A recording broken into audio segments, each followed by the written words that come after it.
आज ही Doubtnut app download करें। Doubtnut पर होगा अब आपके सभी मैथ्स, केमिस्ट्री, फिजिक्स और बायोलॉजी डाउट्स का सफाया।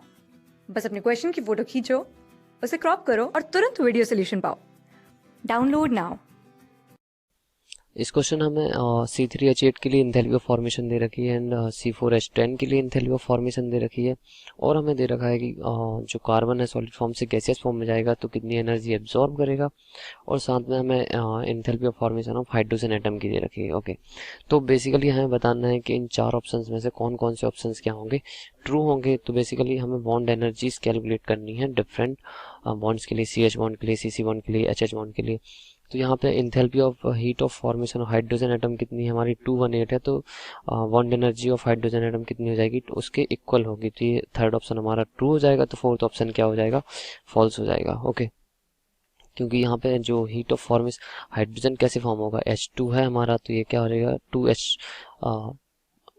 2 हाइड्रोजन एटम्स बनेंगे। ओके, इसमें जो इंथैल्पी चेंज होगी वो हमें गिवन है कितनी, 218 किलो जूल पर मोल। ओके, तो बेसिकली इसको हम ऐसे भी लिख सकते हैं कि del H is equal to enthalpy of formation of product, जिस यहाँ पे जो कि 0 होगी, और enthalpy in the dissociation of the bond of reactants, तो ये हो जाएगी EHS। तो ओके, EHH के बराबर हो जाएगी 1 मोल हमारा H2 प्रेजेंट है, तो इज इक्वल टू सिर्फ EHH हो जाएगी -0।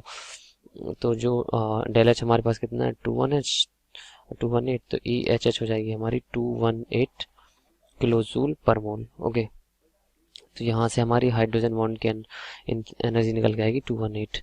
तो ये हमारा थर्ड ट्रू हो जाएगा, फोर्थ फॉल्स हो जाएगा। अब हमें निकालना है CH बॉन्ड की एंड CC बॉन्ड की। तो बेसिकली इंथैल्पी फॉर्मेशन हमें दे रखी C3H8 के लिए।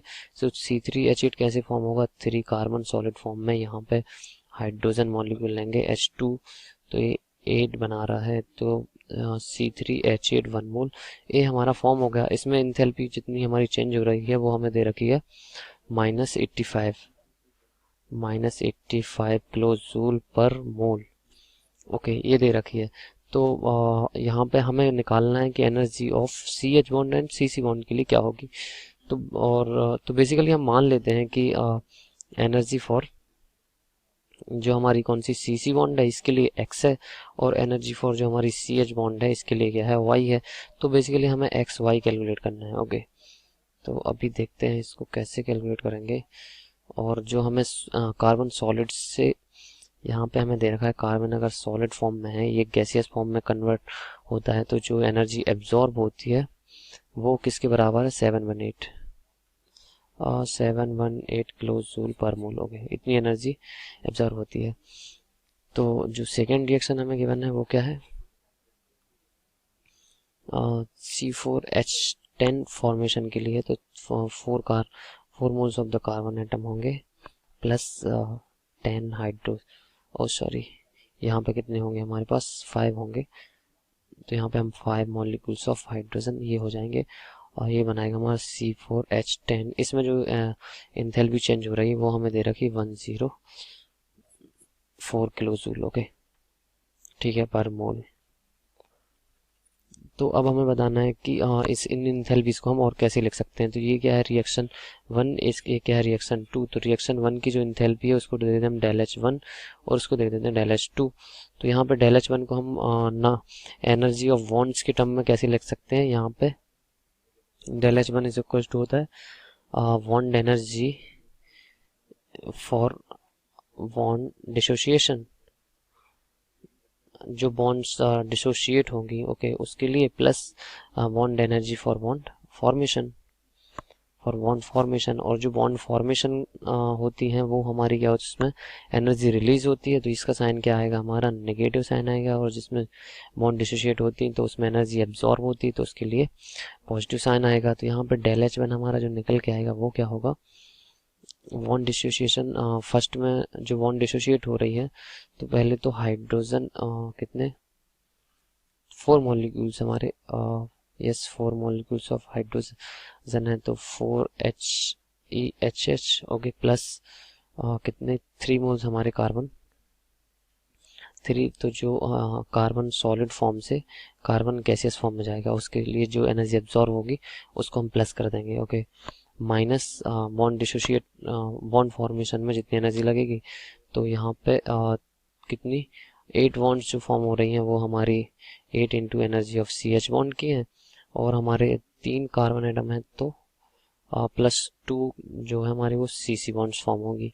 ओके, तो इसको हम लिख सकते हैं डेल H1 हमें दे रखा है -85 is equal to 4 multiplied by hydrogen bonding कितनी दे रखी है HS की 218 kg। ओके, तो 218 + 3 मल्टीप्लाइड बाय एनर्जी ऑफ जो कार्बन को सॉलिड फॉर्म से गैसियस फॉर्म में जाने में कितनी एनर्जी एब्जॉर्ब होती है 718, तो यहाँ पे 718। ओके, इतना हो जाएगा माइनस यहाँ से हमारा निकल के आएगा 8 इंटू इसको हमने CH बॉन्ड को लिया था Y प्लस CC बॉन्ड को लिया था X। ओके, तो एक इक्वेशन तो हमारी ये हो गई, इसको नाम दे देते हैं इक्वेशन 1, या फिर हमने पहले ही नाम दे रखा तो इसको दे देते हैं हम इक्वेशन नंबर 3। ओके, ये कौन सी इक्वेशन नंबर 3 है।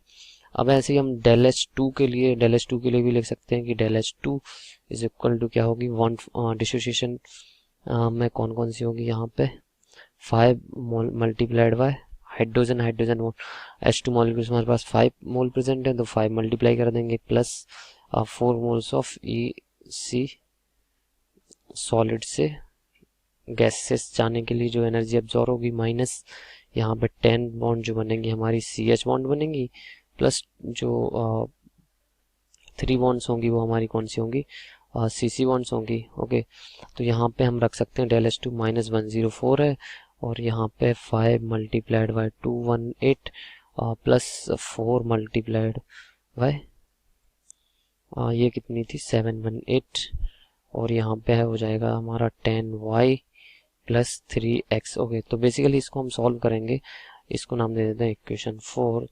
तो सॉल्विंग इक्वेशन 3, एंड अब हमारे पास 2 वेरिएबल हैं X Y और 2 इक्वेशन है, तो यहाँ से इनको हम इजीली सॉल्व कर सकते हैं। इक्वेशन 4 तो हमारी जो X Y की वैल्यूज निकल के आएंगी, X Y ये हमारी होगी 345 किलो जूल, और ये हो जाएगी हमारी 414 किलो जूल। ओके, पर मोल। ओके, तो हम देख लेते हैं, तो ये हमारी जो X की वैल्यू थी वो हमारी क्या थी CC1 थी, और Y की वैल्यू थी वो हमारी कौन सी C कार्बन हाइड्रोजन की वो वैल्यू थी। ओके, तो अब देख लेते हैं हम यहाँ पे हमारे ऑप्शंस में, तो CH bond 414 kilo joule, yes, तो ये हो जाएगा ट्रू, और CC बॉन्ड हमारी 345 तो ये भी हो जाएगा ट्रू। तो हमारे जो फर्स्ट 3 ऑप्शंस होंगे वो क्या होंगे हमारे ट्रू। ओके, क्लास 6 से 12 से लेके नीट IIT JEE मेंस और एडवांस के लेवल तक 10 मिलियन से ज्यादा स्टूडेंट्स का भरोसा। आज ही डाउनलोड करें डाउटनेट ऐप या व्हाट्सएप कीजिए अपने डाउट्स 8400 400 400 पर।